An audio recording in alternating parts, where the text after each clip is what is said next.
یہ غازی یہ تیرے پراسرار بندے جنہیں تو نے بخشا ہے ذوقِ خدائی. دو نیم ان کی ٹھوکر سے صحرا و دریا، دو نیم ان کی ٹھوکر سے صحرا و دریا، سمٹ کر پہاڑ ان کی ہے بس سرائی. دو عالم سے کرتی ہے بیگانہ دل کو، دو عالم سے کرتی ہے بیگانہ دل کو، عجب چیز ہے لذت آشنائی. شہادت سے مقصود مطلوب مومن، نہ مال غنیمت نہ کشور کشائی. میرے عزیز ساتھیوں، آج مجھے جس موضوع پر لب کشائی کرنے کا موقع ملا ہے وہ کوئی عام سبق نہیں بلکہ تاریخ نے سیدنا حضرت عمر فاروق رضی اللہ عنہ کے نام سے یاد کرتی ہے.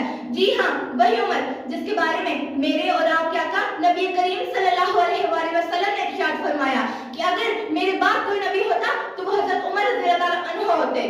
جی ہاں، وہی عمر. کون عمر جس نے توحید رسالت کا جھنڈا آدھی دنیا میں لہرا دیا؟ کون عمر جس کی خواہش پر رب ذوالجلال نے قرآن بنایا؟ کون عمر جس کی شہادت پر یہودیوں نے یہ قبول کیا کہ اگر عمر 6 ماہ اور زندہ رہتے تو مشرق سے مغرب تک ایک یہودی بھی نہ بچتا اور اسلام کا جھنڈا پوری دنیا میں لہرا دیتے؟ کون عمر جس کو دیکھ کر شیطان نے بھی اپنا راستہ بدل دیا؟ تو میں کیوں نہ کہوں محمد کے صحابی کا وہ شانہ یاد آتا ہے، محمد کے صحابی کا وہ شانہ یاد آتا ہے، بدر کے بھیس گلیوں میں وہ جانا یاد آتا ہے. نہ جب اس عہد کی مائیں جب آٹے کو ترستی ہیں، نہ جب اس عہد کی مائیں جب آٹے کو ترستی ہیں، عمر تیری خلافت کا زمانہ یاد آتا ہے. جناب والا، میں حضرت عمر رضی اللہ عنہ کی شان کس طرح بیان کروں کہ میری زبان اس قابل نہیں ہے کہ اتنی عظیم ہستی کا ذکر صرف 2 لفظوں میں کیا جائے. جب مجھے زمین پر ذرے نظر آتے ہیں تو مجھے حضرت عمر رضی اللہ عنہ کا سرزمین یثرب پر کوڑا مار کر یہ کہنا یاد آتا ہے کہ اے سرزمین یثرب تو کانپتی کیوں ہے؟ کیا عمر تجھ پر انصاف نہیں کرتا؟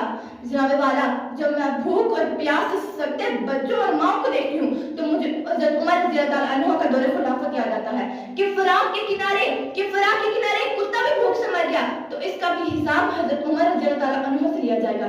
لیکن میری سرزمین پر آئے پانی کی قلت اور دریا کا خشک نظر آتا ہے تو میں بے زبان حال یہ کہتی ہوں، وہ جس کا حکم مانا ہواؤں نے سمندروں نے، وہ جس کا حکم مانا ہواؤں نے سمندروں نے، جو دریا خشک جلوائے اسے فاروق کہتے ہیں.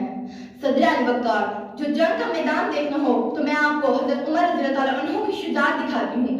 ہجرت کا وقت تھا، تمام لوگ کفار کے ڈر سے رات کے اندھیرے میں مکہ سے مدینہ ہجرت کر کے جا رہے تھے کہ ایسے میں عمر فاروق رضی اللہ عنہ نے اپنی تلوار کو نیام سے نکالا اور مکے کی گلیوں میں لہراتے ہوئے یہ کہتے سنائی دیتے ہیں کہ جس نے اپنے بچوں کو یتیم کروانا ہے اور اپنی بیویوں کو بیوہ کروانا ہے تو وہ آئے اور آج میرا راستہ روک کے دکھائے، کیونکہ عمر آج ہجرت کر رہا ہے. حلالی ہو تو روکو آج عمر کی اس سواری کو، حلالی ہو تو روکو آج عمر کی اس سواری کو، جو کفر کے چھکے چھڑوائے اسے فاروق کہتے ہیں.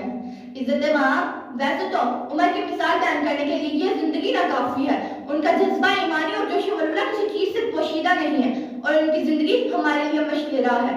اب میں اپنی تقریر کا اختتام ان اشعار کے ساتھ کرنا چاہوں گی.